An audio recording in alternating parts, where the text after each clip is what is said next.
நான் பிறந்தது இங்கே தான் லோக்கலில் தான் இருக்கேன். சிப்கார்டு வரத்துக்கு முன்னாடி மக்கள் வாழ்வாதாரம்லாம் கொஞ்சம் கம்மியாக இருந்தது. இப்போ சிப்கார்டு வரதுனால எல்லாம் கம்பெனிக்கு போக ஆரம்பிச்சிட்டாங்க. எப்படி பார்த்தாலும் ஒரு 20,000 சேலரி வாங்குறாங்கன்னு நினைக்கிறேன். லேடிஸு எல்லாமே போய்ட்டு அவங்களுடைய வாழ்வாதாரம் எல்லாமே மேம்படுத்திருக்கு. அது சிப்கார்டு நல்ல யூஸ்ஃபுல்லு தான். நிலைமை என்னன்னா அக்ரிகல்ச்சர் விவசாயம் இருக்குது. அதை வச்சுன்னு வாழ்வாதாரம் கொஞ்சம் கம்மியாக இருக்கும் அவங்களுக்கு. வேறு ஒன்றும் கிடையாது.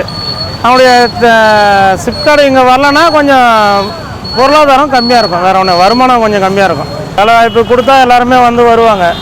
இப்போ வீட்டில் இருக்கிற பெண்கள்லாம் பார்த்தீங்கன்னா அவங்க ஹவுஸ் ஒய்ஃப்னா வீட்டில் இப்போ இருப்பாங்க. இப்போ இவங்க வந்தாங்கன்னா அவங்களுக்கு ஒரு 15,000 சேலரி வருது.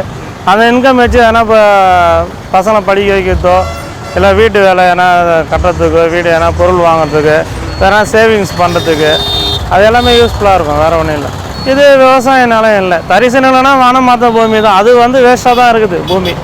அதனால் ஒன்றும் பிரச்சனை இல்லை. போராட்டம் பண்ணுறது விவசாய நிலத்தில்